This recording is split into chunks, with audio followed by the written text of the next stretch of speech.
On behalf of the philosophy discipline, then, I'd like to begin by thanking everyone for coming to today's session.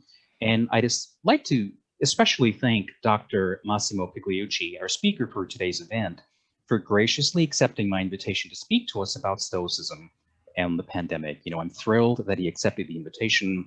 I'm very much looking forward to the event. I know a number of you are looking forward to the event, which we'll get to in just a moment. As my philosophy colleagues well know, one of the issues that we keep having to deal with in our discipline is the issue of how philosophy can help us practically. We're all familiar with that question that's asked of us when we say that we teach philosophy. And the question here is, so what can you do with that? What is it useful for? At a time when we are in the midst of a pandemic and people are obviously dealing with all sorts of practical problems, serious practical problems, I can see how this question might be posed with increasing seriousness and regularity. We're in the midst of a pandemic, some people might say. At a time like this, why should we bother with something like philosophy? Well, one way to answer the question is to draw attention to Stoicism, which is the topic for today's presentation. It's a school of ancient philosophy, and that's all I'm going to say about Stoicism on my part, and we'll leave the rest to Professor Pigliucci. Okay.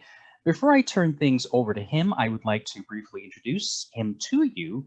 I know that a number of you are familiar with him, particularly because he's a public face when it comes to Stoicism, books, articles, videos on YouTube, just to cite the obvious. But here's the introduction I wanted to share with you. Professor Pigliucci has a PhD in evolutionary biology from the University of Connecticut and a PhD in philosophy from the University of Tennessee. He currently is the K.D. Irani Professor of Philosophy at the City College of New York. His research interests include the philosophy of science, the relationship between science and philosophy, the nature of pseudoscience, and the practical philosophy of Stoicism. Professor Pigliucci has been elected Fellow of the American Association for the Advancement of Science for fundamental studies of genotype by environmental interactions and for public defense of evolutionary biology from pseudoscientific attack. In the area of public outreach, Professor Pigliucci has published in national and international outlets such as the New York Times, Washington Post, and the Wall Street Journal, among others. He's a fellow of the Committee for Skeptical Inquiry and a contributing editor to Skeptical Inquirer. He blogs on practical philosophy at Patreon and Medium. At last count, Professor Pigliucci has published 180 technical papers in science and philosophy. He's also the author or editor of 14 books, including the best-selling How to Be a Stoic, Using Ancient Philosophy to Live a Modern Life. Other titles include Nonsense on Stilts, How to Tell Science from Bunk, and A Field Guide to a Happy Life. Our plan this evening is to have Professor Pigliucci speak for about 45 minutes, and then we'll allocate about 30 minutes to Q&A. And with that, I would like to turn it over now to Professor Pigliucci. Thank you. Thank you, Imran. It's a pleasure to be here. So what I'd like to do tonight is to talk about Stoicism in general and how Stoicism in particular applies to the issue of a pandemic. Since I've never given actually this talk before, this is a first. It may last 40 minutes, or it may last 35, or it may last 50. We'll find out.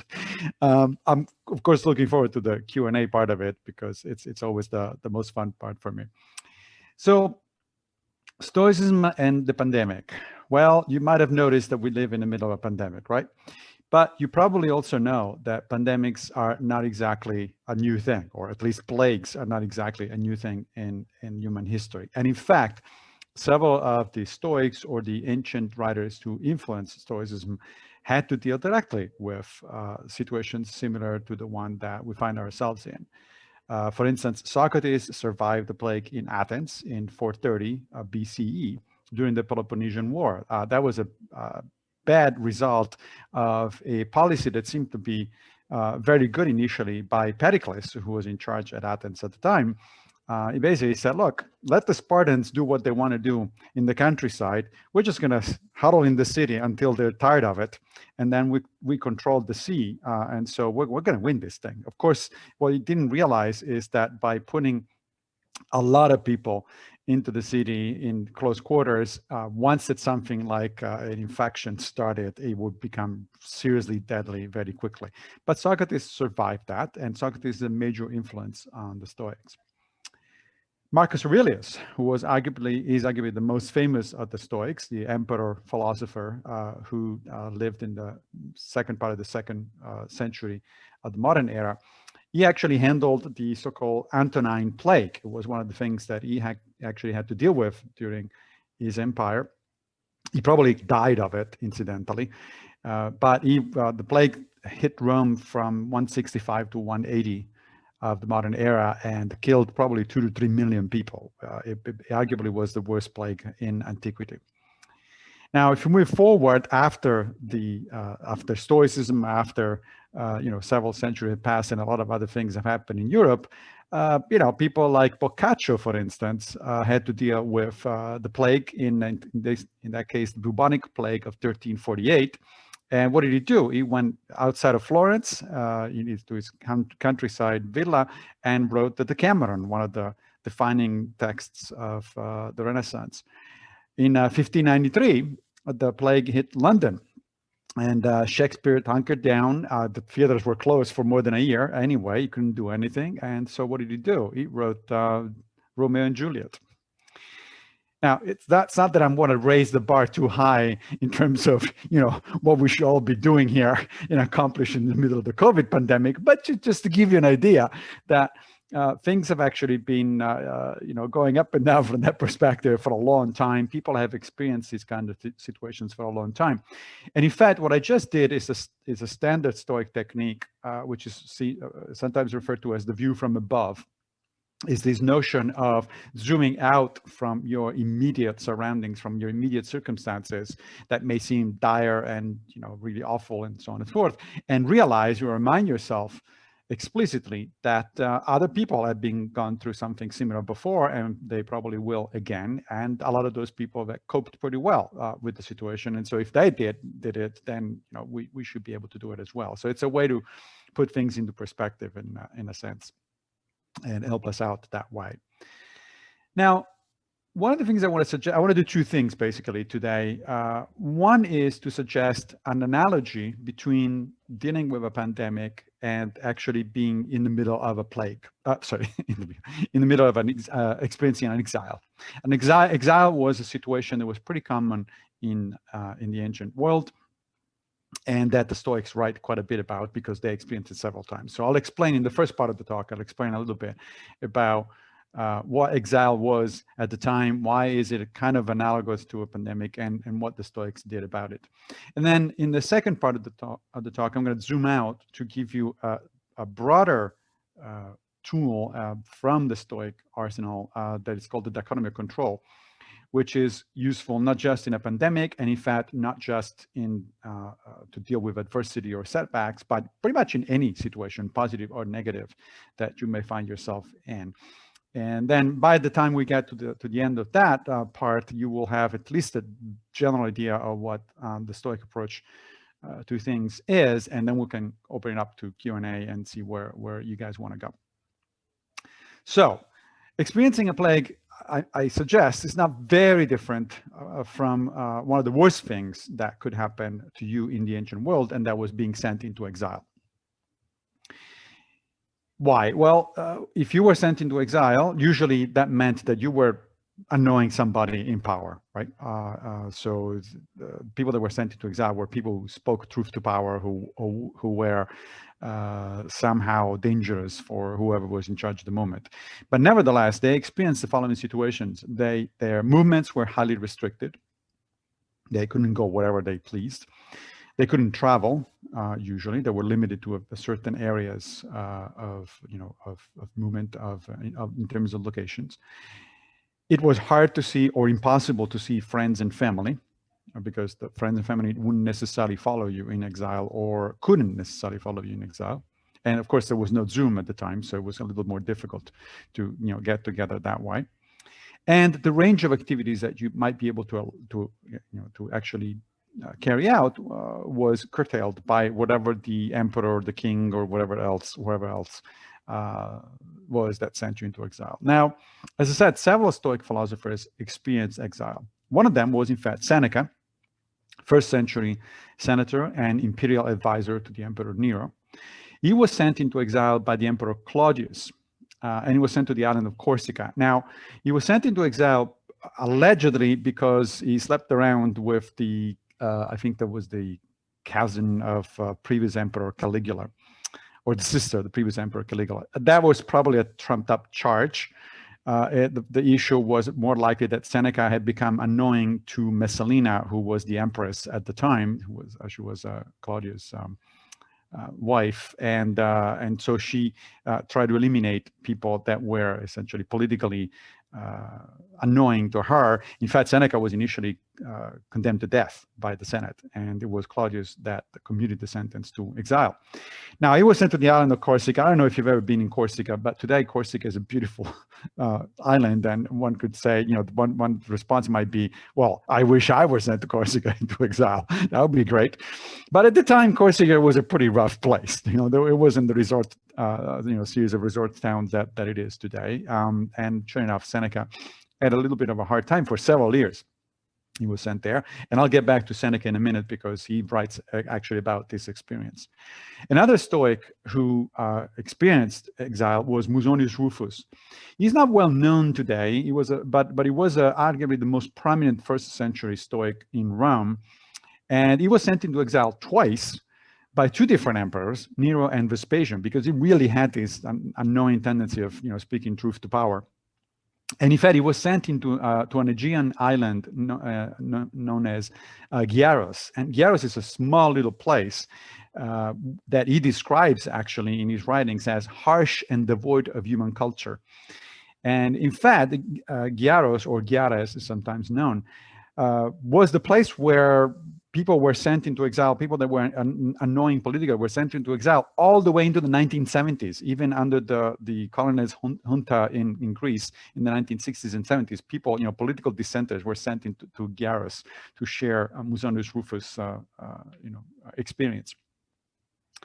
Now, Epictetus, who was a student of Muzonius and later on became a major influence on Marcus Aurelius, and about whom I will tell you much more later on, because the second part of this talk is about Epictetus. He was also sent into exile by another emperor, Domitian. Now, in that case, the joke eventually was on Domitian because Epictetus moved to Nicopolis, which is a town that still exists in the northwestern part of Greece, where he reestablished his school. And that school became one of the most popular, if not the most popular, in the early part of the 2nd century. Every Roman aristocrat sent their young children to Epictetus to study, and later Emperor Hadrian actually stopped by to visit several times. But anyway, all of these people had this experience in common, and therefore they write often about, or they comment often about those experiences and what they did and how they coped with that situation, which, as I said, has some analogy with what we've been experiencing for the last year or more at this point. So let me start with Seneca. Seneca, when he was in exile in Corsica, he wrote several things. He got busy, mostly writing. And one of the things that he wrote was a famous letter to his mother, Helvia. Now, these letters were actually written to real people. I mean, his mother was, a real person, and he wrote the letter to her. But they were also meant for publication later on. And so they contained sort of elements of the philosophy that the writer wanted to present to the public. So they're it was a weird genre, these letters writings. Seneca is most famous for his letters to his friend Lucilius, for instance. It's got 124 letters that he wrote, which are basically one of the modern scholars, Liz Gloin, who has studied Seneca, claims, I think with good reason, that the letters to Lucilius are kind of an informal curriculum in Stoic philosophy. That is, Seneca uses these letters to go over several times from different angles some basic points in Stoic philosophy for his friend. Anyway, he wrote this letter to Helvia, to his mother, to console her of what? Of the fact that he was in exile. Right, so his mother is distraught, and he writes to her and says several things. So I'm going to read you and a few excerpts from this letter and comment on them. So early on, near the beginning of the letter, he reminds his mother that she has suffered much in her life. She has lost her husband, for instance, and such suffering had actually prepared her to withstand this new blow that fortune brought to her, right? Losing, at least for a few years, her son. When you were sent into exile, by the way, just like in the case of a pandemic, you didn't know how long you were sent. It's not like there was an expiration date. Is okay, you come back, in a year or 2 years or something like that. Just exactly like we are experiencing. Like, people keep saying, oh, it's going to be over next year. It's going to be over next semester. It's going to be, we don't know. I hope so, but this may be much longer than some people think, right? So there was no expiration date. And so he writes to her, let those whose minds have been enervated by a long period of happiness weep and lament for many days and faint away on receiving the slightest blow. But those whose years have all been passed amid catastrophes should bear the severest losses with brave and unyielding patience. In other words, he's saying, look, you're a strong woman. You've been forged by your past experiences. You got a strong character. You can take this. It's those people who are always happy and never experience any setback. Those are the ones that are going to suffer, because as soon as there's a little bit of a problem, then they think that it's the end of the world, right? And that's an interesting point, because what Seneca is saying basically there is that a lot of how you react to a perceived a setback or a challenge depends on how your experiences in the past and what you're prepared basically to. So it's about your mind, your attitude, not necessarily about the specific of what's happening. The specific of what's happening, of course, are relevant, but you don't control those. You control only your reaction to them. So Seneca then tells his mother that what she has suffered in the past has prepared her because she has learned from life experiences. And he writes, you have gained nothing by so many misfortunes if you have not learned how to suffer. So one of the ways you become wise, it's not just because you're getting older. It's not because time passes and you become wiser sort of automatically. You have to reflect and to absorb your experiences. Then you become wiser. Then you become stronger, because you actually spend some time reflecting on what you've learned and what you have experienced. And that is another one of the implication here is of another one of the basic Stoic techniques, which Seneca describes in much more detail On Anger. And that's the philosophical journaling. Philosophical journaling, of which Marcus Aurelius' Meditations is an example, is this notion that you want to spend some time on a regular basis writing down your thoughts, analytical thoughts about what your experience is and how you reacted to them. And the reason you want to do that is because you want to learn from your mistakes. You want to be able to analyze objectively your mistakes and learn from them, and then prepare your mind for the next time that something like that might happen. So he's saying, people reflect and learn from their experiences, and that's what makes them wiser. Seneca then writes about his general take on adversity. So he kind of zooms out basically from the specific circumstances and launches into essentially a mini lesson in Stoic philosophy for his mother. And he points to these, which was the point, these kind of letters and these kind of mini lessons were the point in some sense of this kind of letter. As I said, they were not written just for the person to whom they were formally addressed. They were also written for a more general public. So he was actually addressing an audience at that point. And he says, external circumstances have very little importance either for good or for evil. The wise person is neither elated by prosperity nor depressed by adversity, for they have always endeavored to depend chiefly upon themselves and to derive all their joys from themselves. So in other words, what he's saying is that happiness is an inside job. It doesn't depend, or it shouldn't depend, ideally, from external circumstances. Sure, external circumstances can be positive or negative. It can be more pleasant or less pleasant. It can be more painful or less painful, absolutely. But it really comes down to what you think about things, how you relate to your experiences, and so on and so forth. So it's a question of attitude in terms of your unhappiness. Wisdom, Seneca says, lies in knowing that fortune is in fact fickle. It can vary. Sometimes things go well, sometimes things don't go well, right? And that it needs to be treated, fortune needs to be treated accordingly. You have to understand that that is what happens. That's the nature of life. Sometimes things go your way, sometimes they don't go your way. And you have to be prepared in both circumstances. That's why he goes on to say, always stand as it were on guard and mark the attacks and charges of fortune long before she delivers them. She is only terrible to those whom she catches unawares. He who is always looking out for her assault easily sustains it. Right? So the idea is here that a prepared mind is better to withstand adversity. Marcus Aurelius also writes something like that. He says that life is more like wrestling than like dancing, because you're always on guard because fortune can just deal a blow from out of nowhere. You have no idea, and so you have to constantly be knowing around you, dancing around, not as a dancer does, but as a wrestler, so that you always have your guard up for whatever happens. Seneca then tells his mother that no matter where we are and what our situation is, we will always have two faithful companions with us. He writes, whithersoever we betake ourselves, two most excellent things will accompany us, namely a common nature and our own special virtue. So what does he mean? Well, our common nature is the nature of, according to the Stoics, it's the nature of social beings capable of reason. So we have, and our special virtues lies in our own particular character. So we rely always on the fact that we are capable of reason, meaning that we are capable of addressing our problems by thinking about stuff and figuring out solutions to our ways forward to our predicament. We're also social, so we tend to depend on other human beings to help us out, and we are in our turn helping them. So that thing remains with us. Human nature remains with us, and also our particular nature, meaning our character. For the Stoics, the most important thing in life is a good character. Why is that the case?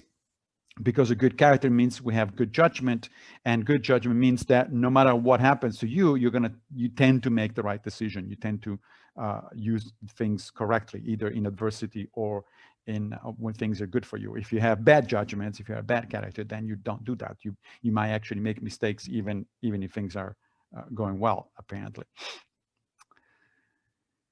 So no circumstance can deprive us, according to the Stoics, of those two things. Nothing can strip us of human nature, and nothing can strip us of our character. Right? And our best bet, therefore, is to create a society wherever we happen to be. We connect with other people, and the way in which Muzonius Rufus or Seneca or Epictetus survived or did even well in exile is because they were connecting with other people, and they were recreating. In Muzonius Rufus, even though it was on Gyaris, that was a very small deserted island, he had a few other people there, and immediately started a philosophy school. Yeah, and so he immediately started conversations with other people. So Seneca then reminds his mother that we are all in this together. And our best bet is, in fact, as I said, to create a society. He says, no place of banishment can be found in the whole world in which we cannot find a home. So long as there are other human beings, so long as we have our character, so long as we have our ability to reason and our sociability, we can find a home everywhere. Marcus Aurelius puts this in a kind of a funny way, which I'm sure he didn't mean to be funny, but he says he apparently was not very fond of life at court. He didn't like all the shebangs that were happening in the imperial court, and so he says to himself in the meditations, you can live where good people can live well anywhere, even at court, right? Even when you have to deal with sort of the imperial madness there. Seneca then says that we are often the cause of our own unhappiness. Why? Well, because we value things that are not really that important, and those are the very first things that tend to go when something goes wrong in the middle of a pandemic or in the middle of exile. For we're doomed, he says, by our greed, by our extravagance, and our constant quest for pleasure. For instance, he says, how unhappy are they whose appetite can only be aroused by costly food. And the costliness of food depends not upon its delightful flavor and sweetness of taste, but upon its rarity and the difficulty of procuring it. Does that sound familiar? So here it goes, oh, my favorite gourmet restaurant closed down and I can't go out for dinner. Oh, I can't go and have my drink at the bar. That's the end of the world. Well, no, it's not the end of the world, as it turns out. It is a problem because you put such a high stake on those particular things, and you think that you convince yourself that you can't live without them, that it's a tragedy to have lost them, at least temporarily. And then from that point, Seneca launches into something that, if it had been written today, 2 millennia later, it would sound like an indictment of modern capitalism. He says, why do you amass fortune after fortune? Are you unwilling to remember how small our bodies are? Is it not frenzy and the wildest insanity to wish for so much when you can contain so little? So it's like, why are you amassing all these food and all this wine and all these property? And all this? You're still a human being. You can't possibly consume all that stuff. So you just, this is insanity. This is something that is not going to make you happy. And then he goes back to his main theme of how to withstand adversity, reminding his mother in the following way. He says, the harder these things are to bear, the more virtue you must summon to your aid, and the more bravely you must struggle, as it were, with an enemy whom you know well and whom you have already often conquered. So, you can deal with this. That's the message that he's sending. Like, you had problems before, you're a strong person, you can deal with this. And then finally concludes his letter of consolation, remember, to his mother in a kind of an uplifting fashion, where he says, I am as joyous and cheerful as in my best days. Indeed, these days are my best, because my mind is relieved from all pressure of business and is at leisure to attend to its own affairs. And at one time amuses itself with lighter studies, at another eagerly presses its inquiries into its own nature and that of the universe. So he's basically saying, look, I'm over here. I don't have to deal with all the crap that was going on in Rome. I don't have to deal with people wanting favors from me, with having to please the emperor, having to go to parties just to show up because otherwise people get upset and all that. I can read books. I can write. I can entertain myself. I actually have a lot of leisure time. So, I ask yourself, so what have you been doing, or what are you doing in the middle of a pandemic? Are you using the time to just, pin on your couch and eat a bunch of fried potatoes and watch bad movies? Or are you actually, reading a book that you've set aside for a long time, or, get some writing done, or even watch some stuff, but some good stuff that maybe you had not caught up with earlier. So that's how Seneca deals with the situation. And in the letter, as I said, he kind of peppers the letter with a little bit of Stoic advice from different perspectives, and using different, implying the use of different kind of exercises, Stoic exercises. But the more fundamental thing that I wanted to talk about for a few minutes is what is called the Dichotomy of Control. It's the most important, in my mind at least, it's the most important weapon or tool in the Stoic arsenal to deal not just with pandemic, but with adversity in general, and I would say actually with any situation at all, whether they're positive or negative. The Dichotomy of Control applies pretty much universally. So what is this thing, this Dichotomy of Control? Let me read to you how Epictetus summarizes the concept right at the beginning of the Enchiridion, which is his manual for a good life. And then we're going to talk in a little bit more detail about what exactly he's saying. He says, some things are up to us, while others are not. Up to us are opinion, motivation, desire, aversion, and in a word, whatever is our own doing. Not up to us are our body, our property, reputation, office, and in a word, whatever is not our own doing. All right, we need to unpack this, but before we unpack it and get into a little bit more details, I want to point out that this same sentiment actually pops up in different times in different cultures. For instance, something very similar is written by the scholar Shantideva, who was a Buddhist in the 8th century. It's also found in Solomon ibn Gabirol, who was a Jewish philosopher in the 11th century. And it is perhaps most famously found in the Serenity Prayer, which is a 20th century Christian prayer written by American theologian Reynold Nibher in 1934. And it's used often at the beginning of 12-step organization meetings like Alcoholics Anonymous.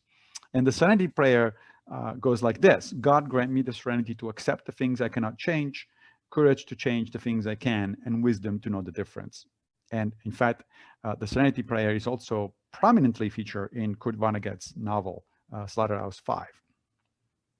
it's the same sentiment. Now, let me go back to Epictetus and see exactly what he says. So he says that he divides things, everything, the universe, the world, things that happen to us into two things, into two categories, the things that are up to us and the things that are not up to us.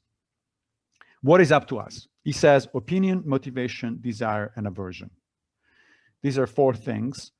Now, they just happen to coincide with Epictetus' three disciplines of training in Stoic philosophy. He developed this sort of curriculum of training his students into three disciplines. Now, there are three disciplines, but I mentioned four things. That's because the fourth thing is actually the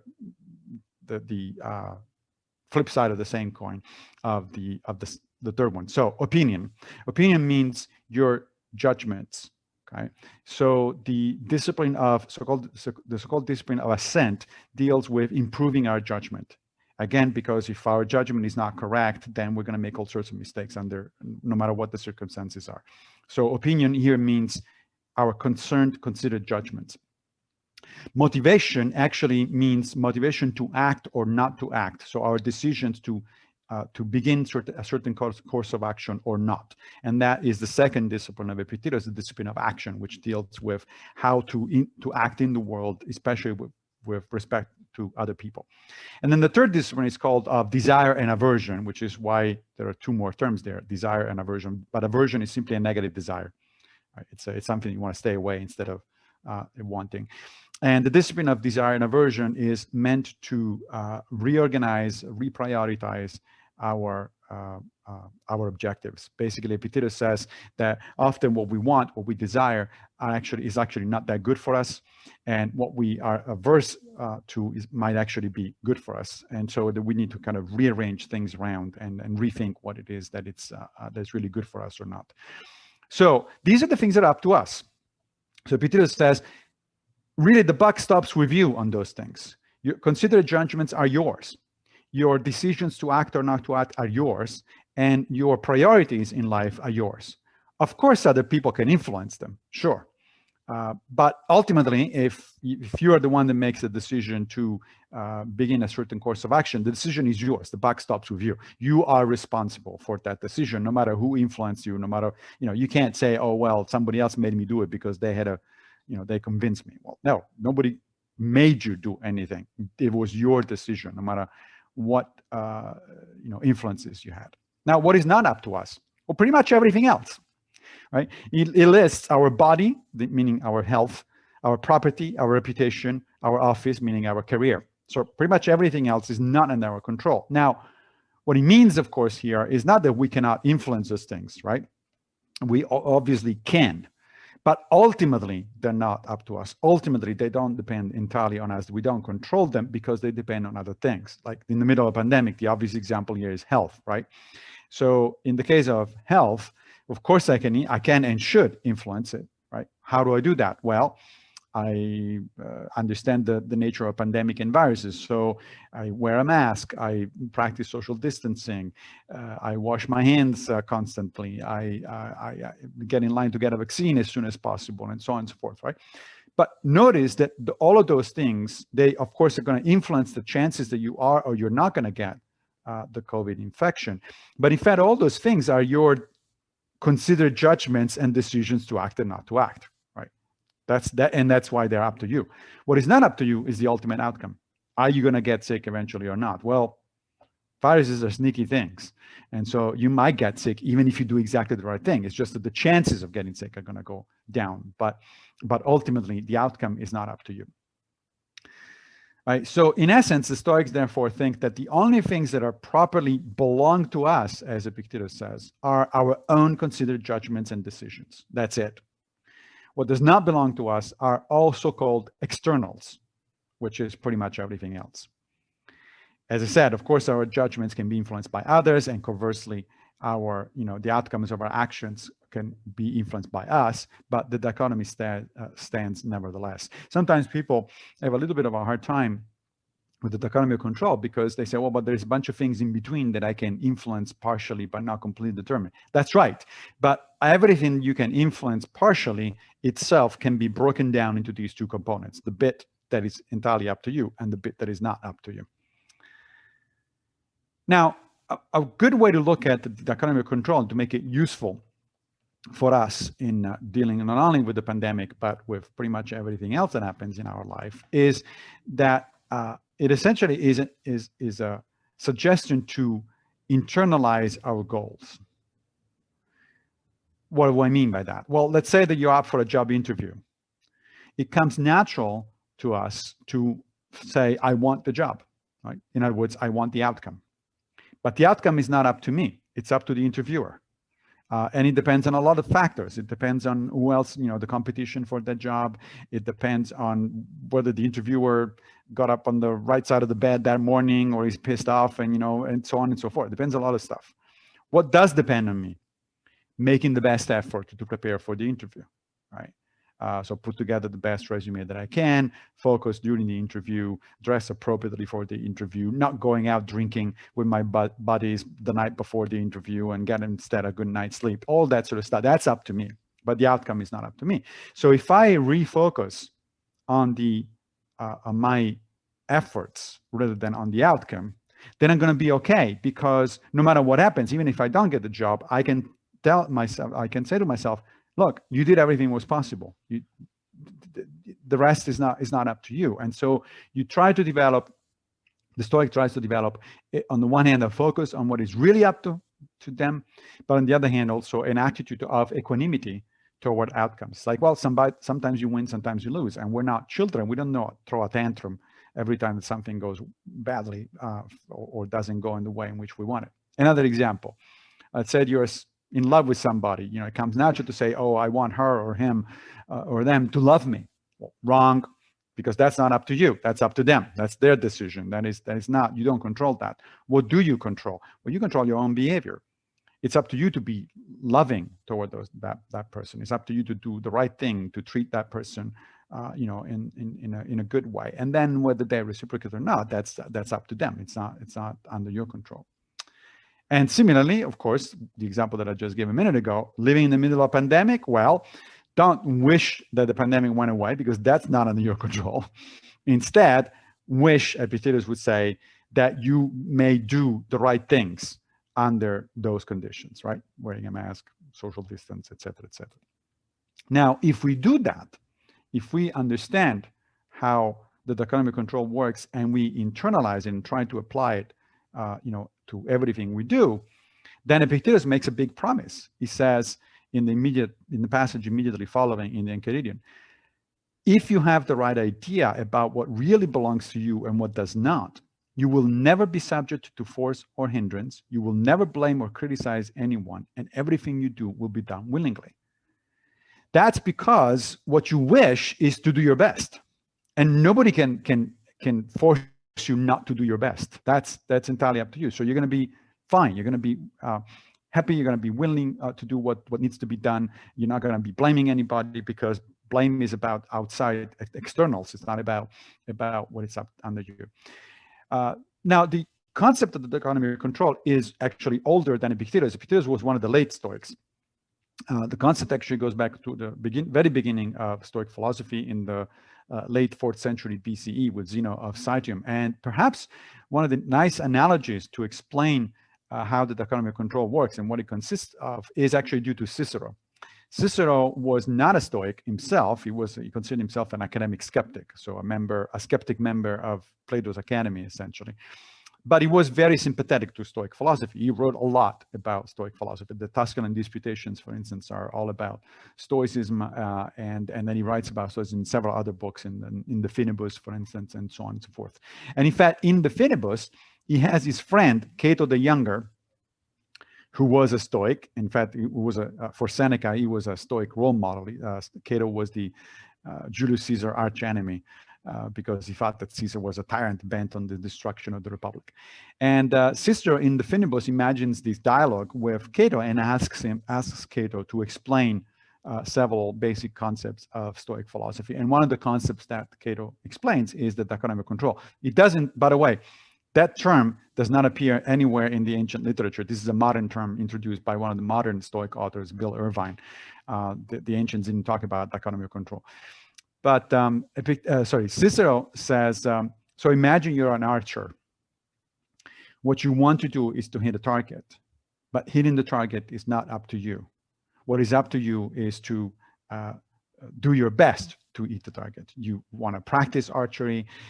You want to take care of your arrow and your bow. You want to focus when you're about to aim your arrow. You want to decide the right force and the right moment where you let the arrow go. But after the arrow goes, that's it. A gust of wind can ruin your best shot. The enemy soldier, assuming that was a target, may turn around and see at the last minute and duck, and you're not going to be able to succeed. So what you want is you're aiming at hitting the target. Definitely, the aim is always external, right? Like in the case of a pandemic, you're aiming at getting through this thing healthy and in reasonable shape, but that's not up to you. What is up to you is the control of what you do in terms of efforts, and the efforts of the archer are analogous to the efforts of somebody who's trying to get through a pandemic in a reasonable fashion. So that's about it. That's what I wanted to talk about today. So we covered basically the notion of, you know, a pandemic being somewhat similar to going into exile. We've seen some of the things that Seneca writes about being into exile and being mentally ready and prepared to deal with adversity, realizing that fortune is fickle and therefore sometimes things can go your way, other times they don't. And then we talked about the dichotomy of control, particularly in the way in which Epictetus presents it. And I'll be happy to entertain questions. Okay, well, thank you very much, Massimo. I think maybe the best way to do this would be for people to please share in the Zoom chat that they have a question. If you just type out that you have a question, that way we'll create like an ordered list, and then I can go from the top all the way down to the bottom, depending on how many people we have with questions. So if you have a question, if you can please let us know in the Zoom chat, I'll call your name, and then you can go ahead and ask your question.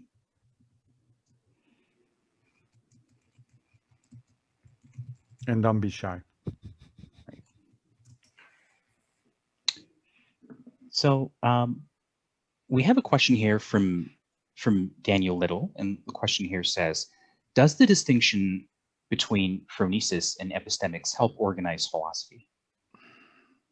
Can I explain that a little bit? Yeah, sure. Go ahead. So the origin of this question, Massimo, by the way, I found your lecture fantastic. Thank you very much. The perfect lecture for 12 months plus of isolation here in Washtenaw County. But the question I pose to you is posed by the fact that I think people often think of philosophy as one thing, and yet it really isn't one thing. It breaks into multiple kinds of questions, and philosophy of science is so far from, you know, from the Epicureans or from the Stoics. So I've been just kind of searching for a way of distinguishing between different types of philosophy questions. And one thought I had was that maybe the concept of phronesis or practical wisdom fits better for a big chunk of philosophy, which doesn't fit with epistemics and philosophy of science at all. But I just wonder what your thought is about that. Yeah, I think that's exactly right. And in fact, it's no coincidence that phronesis is one of the 4 cardinal virtues that the Stoics recognize. They take that directly from Socrates, in fact, although they then run with it, and they do a lot more with it. Phronesis, you know, or practical wisdom, or it used to be translated as prudence, except that now that term in English has a slightly different meaning. So it characterizes the entire approach that we're talking about. The Epicureans, the Stoics, the Cyrenaics, the academic skeptics, actually, to some extent, they consider themselves also practical philosophers. It's what modern scholar, French scholar Pierre Hadot refers to as the art of living.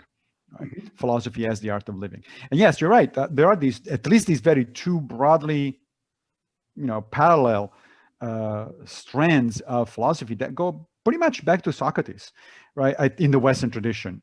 There are similarities actually also in some Eastern traditions, for instance, in Indian philosophy.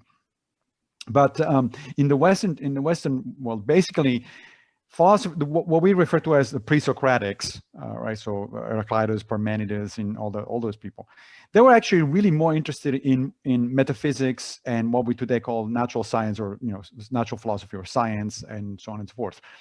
the big shift, and in fact, Cicero comments on this explicitly. He says the big shift was done by Socrates. I'm sure somebody else also was doing the same things at about the same time. For instance, you can argue that the sophists, particularly Protagoras, were actually doing something very similar to what Socrates was doing, despite the fact that the sophists were not liked by Plato. But nevertheless, the sophists on the one hand and Socrates on the other hand were the ones that actually shifted attention from the metaphysics and natural philosophy to issues of practical living, which included also, of course, well, the broad conception of ethics understood as the study of how to live your life, justice, politics, and so on and so forth, right? And it's interesting because Socrates actually at some point actually explains in one of the Platonic dialogues why he did that. He said that he was studying Parmenides. And he says the problem with Parmenides and his ilk is that they were trying to talk about explanations of natural phenomena, but there really is no way to actually figure out who is right and who is wrong. I mean, does everything come down to fire or water or whatever else? Like, these people are just talking, but there's no way to figure it out. And he was right. At the time, there was no way to figure out. Science was in its infancy. And so he said, instead, I decided that I need to concern myself with human matters, with how to live a good life and how to understand how to live a good life. Now, those two sort of tracks in philosophy went on up and down for some time throughout history, right? I mean, you can argue that during the medieval philosophy and the Renaissance, they were also both present. The Renaissance saw, among other things, the resurgence of Stoicism under the label of Neo-Stoicism, Justus Lipsius and Montaigne and people like that. They were very much interested in the art of living. And then you have early modern philosophers who were kind of interested in both. Spinoza, for instance, was certainly interested in both. In fact, Spinoza's ethics has a lot in common with Stoic ethics. And then what happened was something funny. At the beginning of the 20th century, again, at least in the Western tradition, kind of the art of living went out of favor. In fact, Epictetus himself, most people today have not heard of Epictetus, which is a shame in my mind. But Epictetus was a household name until the 19th century. All of the American founding fathers, George Washington, Thomas Jefferson, Benjamin Franklin, they all had a copy of the Enchiridion. And they were reading Epictetus, they were reading the Stoics. But then in the 20th century, there was, the analytic turn in philosophy, Bertrand Russell, G.E. Moore, people like that. And also, of course, philosophy has become a more and more academic discipline, just as it has happened to science and to pretty much everything else, which means it becomes specialized, which means, if I'm a philosopher of science, if I want to publish something original, I'm going to have to focus on a tiny little sliver of thing. I can't write about the nature of science in general, because that's been done way too many times. And so there is also that it's going on. However, the unfortunate things of this current trend, which I think is beginning to reverse itself, is that academic philosophers not only don't practice philosophy as a way of life. There's this famous series of studies that came out a few years ago showing that moral philosophers are actually no moral than any other academic on average, right? That they cheat just as often, or they don't write at their mom just as often as other academics. But they're actually disdainful of it. Like, I mean, I've encountered in some of my colleagues who just think well, Massimo was doing this stuff because he must not have anything, interesting to say in philosophy of science. Never mind that I keep, continue publishing in philosophy of science. But there is this attitude. I think it's changing, especially because the young generations are more interested, partly because there is a crisis in the humanities, and we're all looking for ways to make it more relevant to our students in the next generation.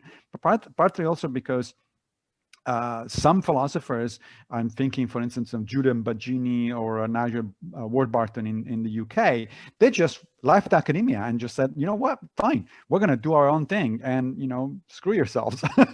and they're doing very well. They're publishing books that lots of people are reading, and they're actually doing something useful. But yes, I agree, Dan, that's a very good distinction that has been there for a long time. Thank you. Great. Thank you very much. So next on the list here, Elias, go ahead, please. Yeah, hi. You distinguish between the things we can control and the things we can't, and also mention a connection to Buddhism, and I think there is that connection.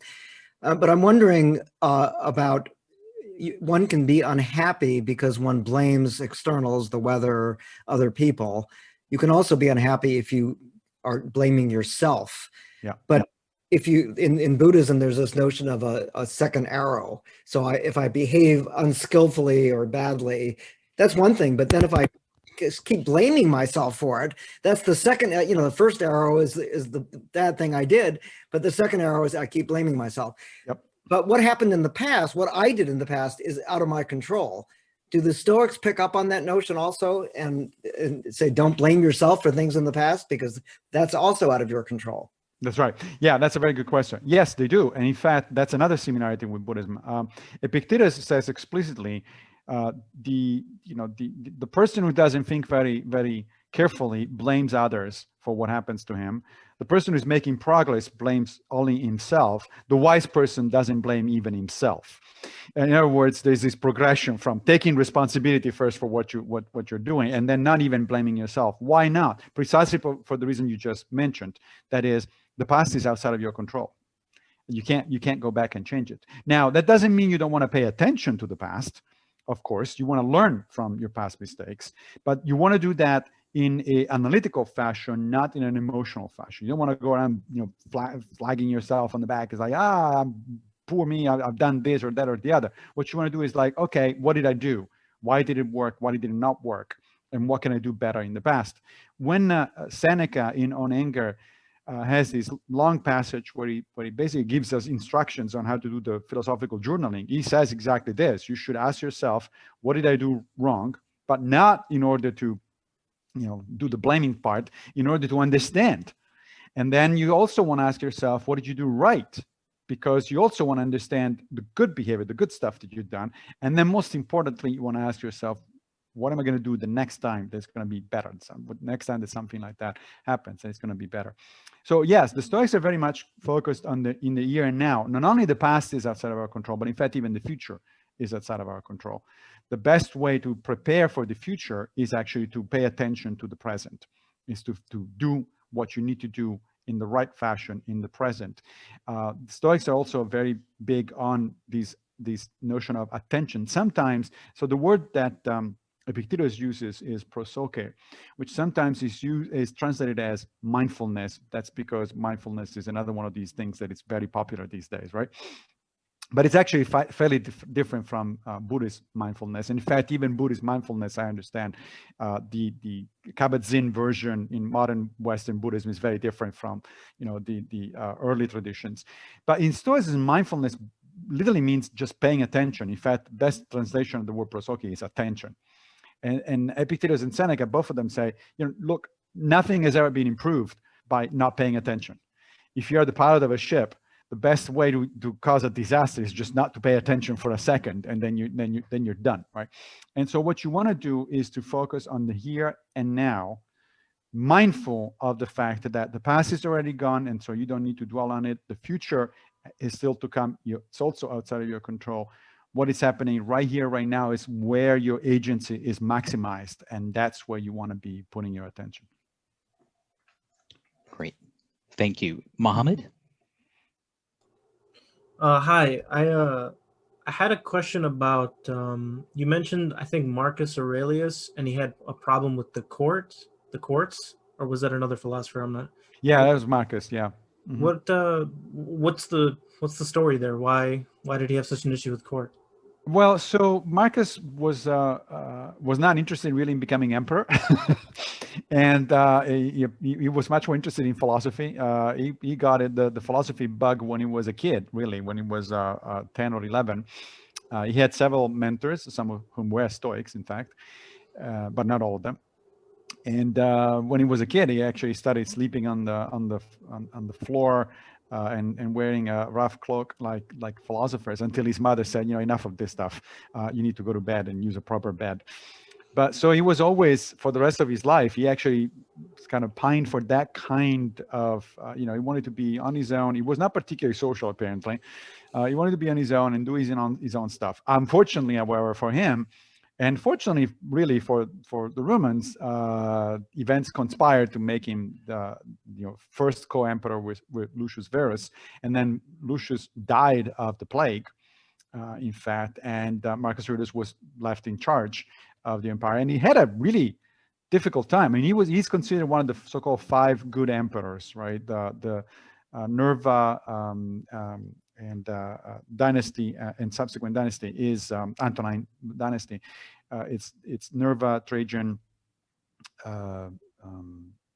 what's his name? Hadrian, Antoninus Pius, and Marcus Aurelius. And Marcus Aurelius was actually designated by Hadrian as a future emperor. Hadrian told Antoninus Pius to adopt Marcus. One of the things that, by the way, makes these the 5 good emperors is that actually they were all not related by blood.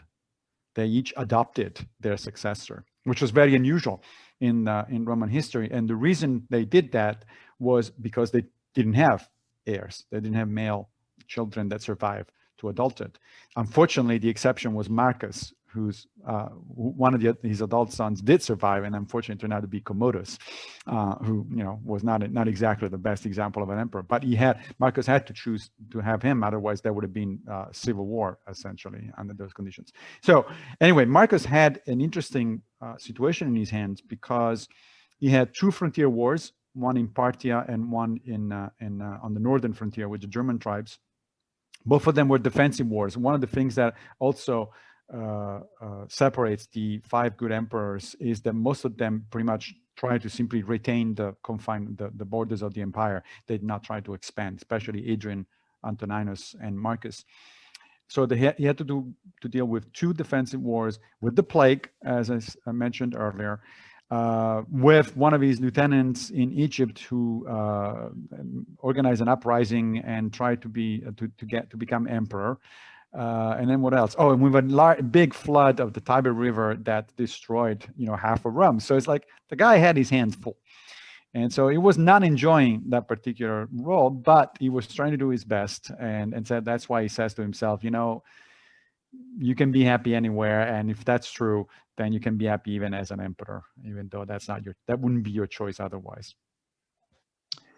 Okay, so we have a question from Savannah in the chat who asks, do you feel as if people who practice Stoicism had a better quality of life than people who practiced hedonism or Epicureanism?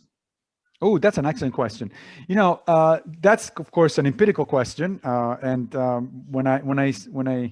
When somebody, the joke at the Graduate Center here at CUNY in the philosophy program is that the way to end conversations after a seminar is to say, well, that's an empirical question, because at that point it's like, well, okay, that's not philosophy, we're done. But in fact, it's a very pertinent question, obviously, and we do have some empirical evidence. There is some empirical research, both specifically about Stoicism, that actually started in the last few years, since Stoicism has become very popular. Then people are started actually doing midterm, long-term studies about the effect of practicing Stoic philosophy. But also psychologists, especially so-called positive psychologists, over the last decade or so, have become interested in the components of what they call eudaimonia. They don't call it happiness anymore. They just adopted the Greek term. And the 2 components of eudaimonia are the hedonic component and the long-term, meaning-related component, right? And it turns out that empirically speaking, of course, as you might imagine, and the Stoics would not have disagreed with that, a balanced human life requires both. If you go too much into the hedonic side of things, you lack in meaning, right? And so, yes, you might experience pleasure, but eventually you're going to sort of start running into the issue that your life doesn't have meaning, doesn't have a trajectory, doesn't have a direction. If you err too much on the other side on the other hand, you become, you just shy away from more pleasure because it's bad and so on, or distracting or something like that, then you're causing yourself mental issues because you do need rest and relaxation and so on and so forth. Now, the Stoics were aware at an intuitive level, of course, they didn't do research of this. So much so that Seneca, I was just in this semester, I'm teaching a course in practical ancient philosophy here at City College. And today we were just reading and discussing Seneca on the happy life. And Seneca goes there in detail and says, look, don't tell me that as a philosopher, I shouldn't enjoy the good things in life. I should absolutely have pleasures, enjoy my pleasures. I should go out and dress properly. I should do all these other things. I should own property, etc., etc. It's just that I need to remind constantly myself that all these things are not what makes my life meaningful, and I should be ready to let them go if they go. If fortune wants them back, that's okay. This is very similar to the Buddhist concept of sort of being lightly attached to things and people, in fact, even, right? So you want to enjoy the good stuff and the people you have in your life. You just don't want to make the mistake of confusing your life, your fundamental aspects of your life with those things. They, by all means, if you have money, enjoy it. Diogenes Laertius says at one point, the Stoics drink wine, but they don't get drunk. Right? So the notion is you experience your pleasures, you just are not owned by your pleasures. And your pleasures are at any rate in a secondary level compared to what is the chief good for the Stoics, which is the practice of virtue, in other words, the improvement of your judgment or the improvement of your character.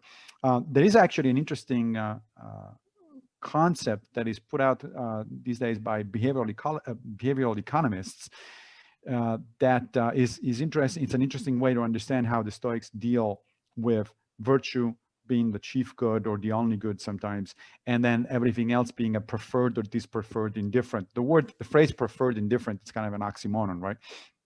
That if it is preferred, how can it possibly be indifferent? But what they mean by it is that certain things like money, health, education, etc., are preferred. They have value. They make your life, more pleasant.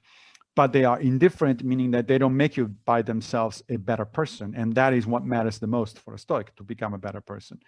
So one way to understand this, how they thought about this, comes from what modern behavioral economists call lexicographic preferences. Lexicographic because they are attached to an index, lexicographic index, an A set, a B set, a C set, etc. So to give you an idea of how that works, it's like behavioral economists, unlike classical economists, think that not all goods are fungible.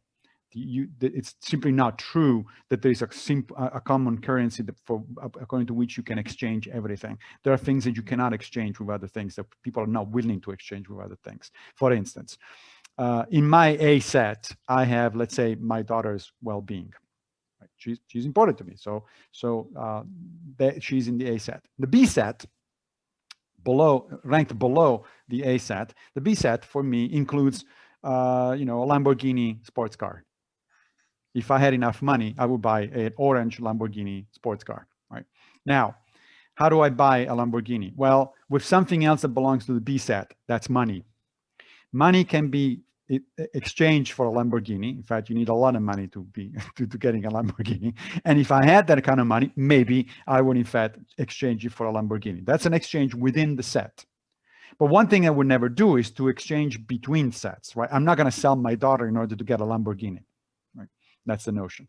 And so that's similar to how the Stoics are treating externals, external goods like money, health, etc., and virtue or character integrity. Character integrity cannot be traded off for anything else. Epictetus says very clearly in the Enchiridion, in one point, he says he has some friends that apparently are telling him, why don't you go out and make some money, and that way you can give back to your city and to your friends, etc., etc. And Epictetus says, sure, not a problem, if you show me how to do so without exploiting others and without undermining my character. But if you're asking me to do so by undermining my character, then you're being unfair. You're asking me something that I'm absolutely not willing to do. So that's the basic approach. Great, thank you. Joe, I know you've asked a question here in the Zoom chat. Would you like to ask it in person, or are you happy for me to just read your question from the chat? Yep, feel free to just read it, Imran. That'd be great. Thank you. Okay. Yeah, I don't really have anything to elaborate on that. Okay, sure. So in the chat here, Joe says, thank you, Dr. Pigliucci. I had a question about the apparent tension in Stoicism between acquiescence to externals and what today we call blaming the victim. How can Stoics themselves train, if at all, to avoid the trap of blaming, for example, victims of systemic inequality or oppression for their own suffering? Right. Yeah, that's a great question. There is actually a significant amount of scholarship among modern Stoics. I'm talking for instance, of people like Kai Witten and Chris Gill, who have been looking at issues of social justice, environmentalism, et cetera, or feminism, from a Stoic perspective. But even the ancient Stoics are fairly clear in that respect, even though, of course, it would be anachronistic to attribute to them, concepts like feminism or social justice or something like that. We don't want to make that kind of mistake. But the question isn't, and also we need to remember, before I go on what the ancient Stoics were saying, we also need to remember Stoicism is not a religion. It's not like just because Epictetus says something, then it has to be that way. In fact, the Stoics themselves were very clear that you shouldn't do that. Seneca, in one of the letters to Lucilius, says, look, the people that preceded us were not our masters, they were just our teachers. If we find new ways to do things and they're better ways, then we should do it. It's like, this is not, this is something that is constantly evolving. However, I think that Stoic philosophy itself, in fact, it entails a very good response to that kind of question. It logically entails a very good response. Why? Well, first of all, because one of the 4 Stoic virtues is justice, right? Now, justice is understood by the Stoics as treating other people with respect and dignity and fairness, right? And you have an obligation as a Stoic, you have a duty as a Stoic to treat everyone like that, not just your friends or your family or all white men or something like that, but everyone. And they're very clear about this because Stoicism was from the beginning a cosmopolitan philosophy, right? Epictetus says, do like Socrates. When people ask you, where are you from, don't respond, I'm from Athens or from Corinth. You say, I'm a citizen of the world, a cosmopolita.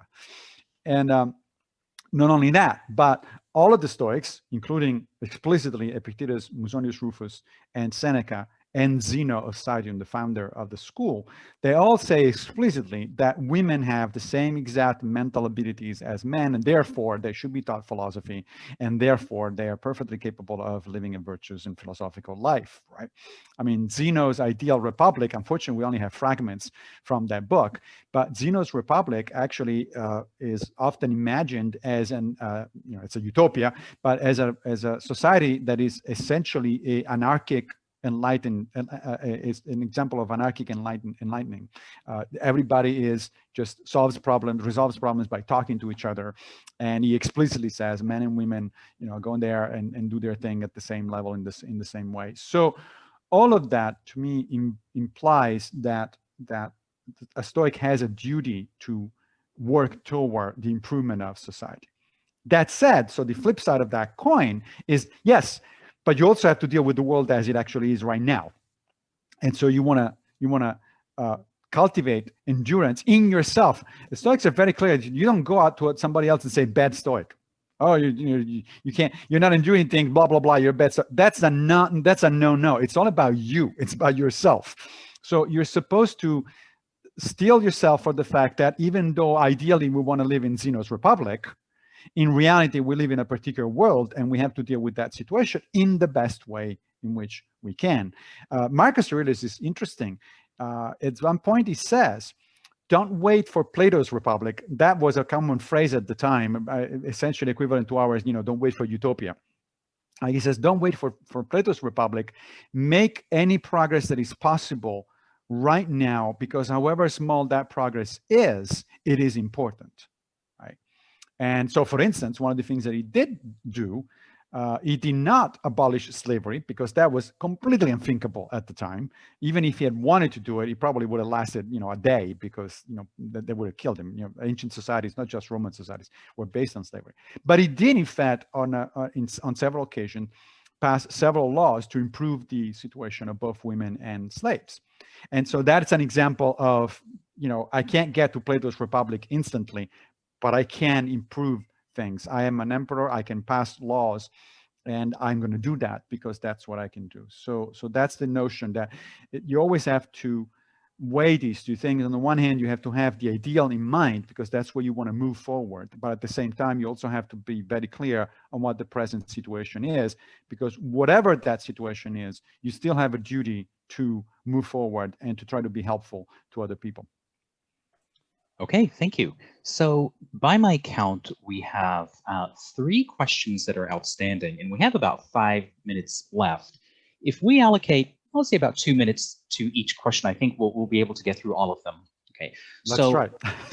the next one here is from Paula, who asks, I'm in computer science. Would you expand on what you mean by crisis in the humanities? Yeah, sure. I'll try to do that in 2 minutes. Well, the crisis of the humanities is this notion that, look, if you read C.P. Snow's famous essay from 1957 about the two cultures, you get a situation that to us looks very alien. This is a situation where, at the time, the most important and powerful departments in American and British and European universities were literature, history, philosophy, and so on and so forth. And the sciences counted for nothing. It was very, the scientists were just the latest arrivals. They didn't really have a hell of a lot of power. Now, look at the university, the typical university today, and the thing is exactly flipped around, right? The STEM fields get all the funding, they get a lot of faculty position, they get a lot of student. Well, that actually depends on how the university is structured, but they tend to get a lot of students, etc. And the humanities are in a crisis because, the number of students that want to take, humanities courses has gone down significantly, although not as dramatically as some people seem to think, but it's been going down significantly over the last decade or two. Funding, of course, for humanities has almost always been inexistent anyway. So even though it's still out there, it's nothing compared to what the sciences are. And I can speak from that, on that from personal experience, because my first half of my academic career was as a scientist, as a biologist. And, I would have to bring in at the time, $150,000 per year to get my lab, going. As a biologist, and as a philosopher, I don't know, I need a computer, and that's about it. And a Wi-Fi connection. I'm done. I can do all the research that I want. So there is a crisis in that sense, and so the humanists are trying to figure out ways forward. And I think there are very good suggestions of how to move forward. One of the things that is important to remember is that if we want a university, as opposed to, let's say, a technical school or a practical school, then we have to have a good balance between the STEM fields and the humanities, because the point of a university is not just to produce the next generation of employers for the big tech corporations or for whoever it is that people want to work for. It's to create the next generation of citizens, right? And so we want people who know about democracy, who know about history, who know about philosophy, because they can think critically about this stuff. That is not the stuff that is taught in biology classes or physics classes, nor should it be. It's not their business. That's something completely different. And so it's kind of interesting to me, if you actually go back and reread C.P. Snow, he also had this dual career. He went from the sciences, he was a chemist, to literature. And in his case, he was chiding the people in the humanities who were disdainful of the sciences. And he was saying, look, you seem completely bored anytime that somebody brings up the second principle of thermodynamics. You think that's completely irrelevant, but that is the scientific equivalent question. It's a question that is scientifically equivalent to, have you read the works of Shakespeare, right? If you're illiterate if you don't know about the second principle of thermodynamics. That's what he was saying, just as if you're illiterate if you didn't read Shakespeare. Now we're kind of flipping around. It's like, oh, it's not important to read Shakespeare because who cares? That old, dead white man. I'm interested in computers. I'm interested in, rocket science and so on and so forth. Like, yes, you are, but it's now exactly the same situation, just flipped around. You need to still study the other stuff if you want to become a good human being, a good citizen of our society, and not just an employee of some big corporation. Great, thank you. Vel, I think you're up. So just a quick question that kind of piggybacks off Joe's question. So this semester I'm teaching the phenomenology of spirit, which is near and dear to my heart. And I also teach Stoicism all the time, including variants of it within the Asian tradition. So Buddhism, Taoism have Stoic elements as well. So I don't particularly buy this critique, but I have this nagging feeling that that it ought to be taken importance. And the transition between the master-slave dialectic and the part in Stoicism and the way they manifest itself, not in terms of particular philosophers, but in terms of a worldview in the Roman Empire. Hegel's afraid in there that what it does is that it sort of exhibits freedom of thinking, rather freedom of action. So as he puts it, it brings the person, the emperor, as in Marcus Aurelius, and the one in tatters, Epictetus, the slave, in the same kind of position, that they're resigned to their fate, that they're They're free, but only free in thought. Now, I don't buy this critique. I actually fundamentally disagree with it at the end. It's one of the few places where I have the problem with it, but I'm sort of curious to hear your take on that position. Yeah, no, it's a good question, and it is a common critique of Stoicism. And half of the critique is correct, although I don't think of it as a flaw. I think of it as a feature, so to speak, of the system, right? So Epictetus is very explicit. The locus of our freedom precisely is limited to what he calls our prohairesis, right? Our ability to think, to make rational judgments. That's it. That's the only domain of, and that's why it's so important in Stoic practice. You want your prohairesis to be the best possible that it is, the best possible judgment, because that's really the only thing that it entirely and completely belongs to you. In a sense, in fact, Epictetus would argue you are your judgment and your ability to judge. However, the converse is not true. So the implication that a lot of people derive from that is not correct. So the notion that therefore you're not into action. What you are into, you have in fact a duty to act. As I said, the cosmopolitanism, the virtue of justice, etc.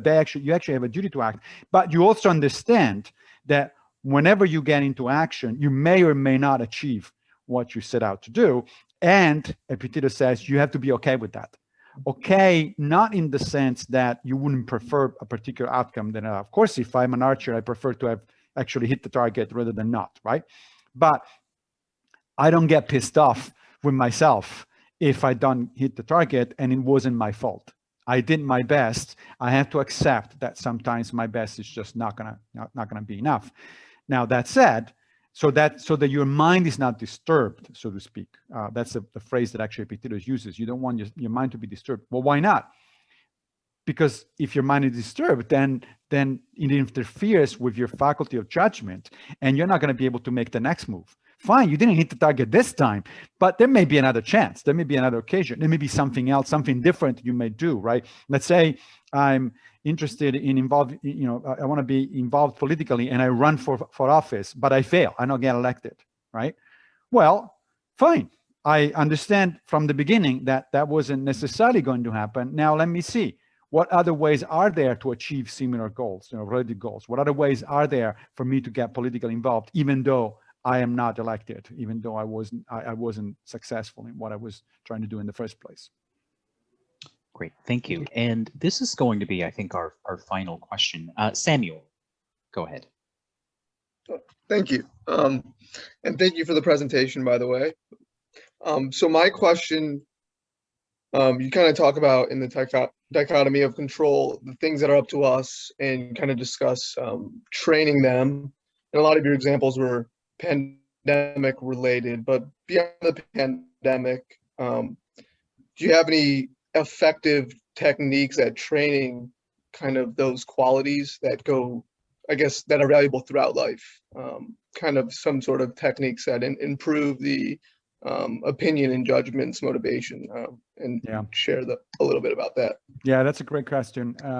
So with a friend of mine, Greg Lopez, we actually wrote a book a couple of years ago called A Handbook for New Stoics, which contains a whopping 52 exercises. If people are interested in practicing Stoicism, I wouldn't recommend to do all of them, but it might be an interesting thing to peruse some of the exercises and see what might work depending on what the problem is. They're organized by areas of application and by kind of problem. But yes, one of the things that distinguishes Stoicism from a lot of other philosophies of life is that there is a large emphasis on training, on technique, on what sometimes are referred to these days as life hacks, right? Now there is a distinction between a technique, of course, and the philosophy. Just like there is in other situations, like for instance, if you're a Buddhist, very likely you will meditate, but just because you meditate, that doesn't make you a Buddhist. Okay. Meditation is a technique that can be used for all sorts of things, including, managing chronic pain, for instance. But just because you're meditating, that doesn't make you a Buddhist. What makes you a Buddhist is if you buy into things like the four noble truths or the eightfold path to enlightenment, et cetera, et cetera. Same goes for Stoicism. You can actually practice the techniques independently of the philosophy. In fact, one of the most efficacious modern types of psychotherapy, cognitive behavioral therapy, or CBT, got started in the 1960s as a direct inspiration from the ancient Stoics, particularly Seneca and Epictetus. And CBT, of course, then went on to develop its own arsenal of techniques, and it's empirically based, et cetera, et cetera. But those things work. That we know that have a pretty good success rate. But of course, just because you practice one of those techniques, that doesn't make you a Stoic. What makes you a Stoic is the notion that you really want to become, that your main goal in life is to become the best human being, meaning more ethical human being possible, the notion that you try to follow the 4 virtues, et cetera, et cetera. In terms of specific techniques to improve our judgment, well, one of them I mentioned it before is the philosophical diary. I do that pretty much almost every day. I spend a few minutes a day just writing down what happened that it's salient ethically salient during the day, and then I analyze how I reacted, and I tell myself how I could have done better. One trick with that is to write in the second person, which is incidentally just like Marcus Aurelius does actually in the meditation. He doesn't say I did this, but you did this. And there's evidence from modern psychology that writing in the second person actually helps with the analytical component of this thing, because you don't want just to relive your experiences emotionally. That's not the goal. In fact, you want to stay away from that as much as possible. What you want to do is to relive your experiences analytically. And so you're writing in the second person because you're basically writing as if you were talking to a friend. Like, okay, so buddy, you did this, but let's think about it, right? That was really a crappy thing to do, et cetera, et cetera. Right? So that's one way to it, was one technique.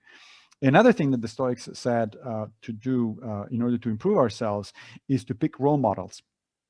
To imagine yourself on your shoulder, that you have somebody that you really admire, and that is looking over what you're doing.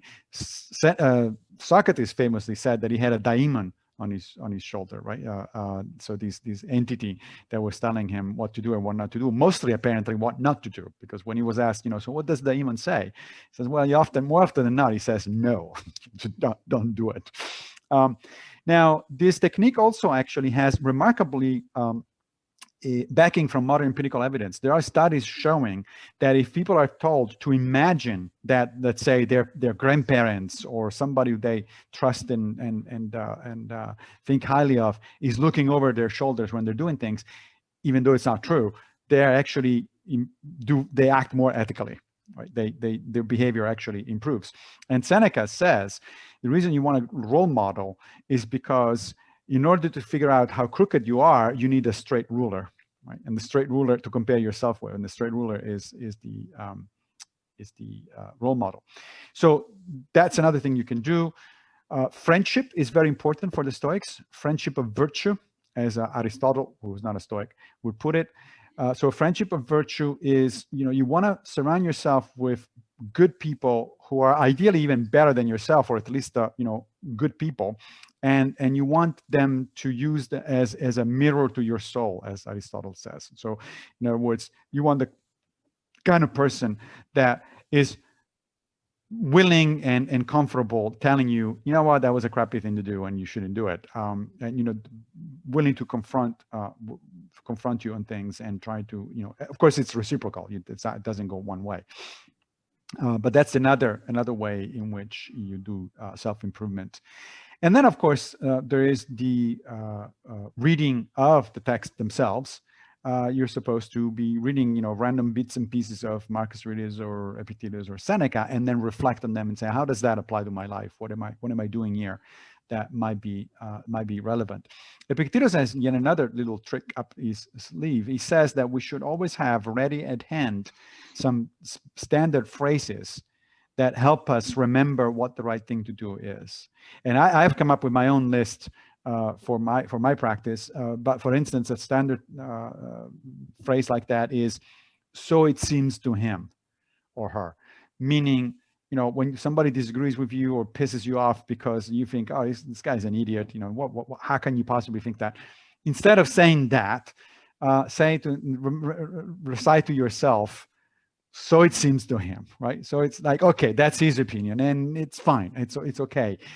You don't control other people's opinions. They're not necessarily wrong. You could be the one in the wrong after all. And so if you remind yourself that, it's their opinion, then you're going to have a much better time, I guarantee you, on social media. for instance. Social media is a great way to practice your Stoicism. It's like you really need to be there and be very careful and very, open to being berated, et cetera, and then say, okay, it's his opinion. Great, thank you very much. I think that's going to be us, given our time where we are now. I want to thank Dr. Pigliucci for an amazing presentation and equally stimulating Q&A period. I just want to say, Professor Pigliucci, in the comments, I've just been following them as you were talking. So many people thought this presentation was fantastic, and they truly appreciated it. I do want to end on a Stoic note, as Seneca reminds us in his essay on the shortness of life. Time is important, so I do want to be respectful of everyone's time, including your time, Professor Pigliucci. Thank you very much. The recording will be available in a few days, and I'll send out an announcement about this to everyone on campus. But until then, thank you, everyone. Thank you for showing up. Thank you once again, Professor Pigliucci. And I'll go ahead and end our meeting now. Everyone have a good evening. Thank you all. Goodbye. Thank you all. Goodbye.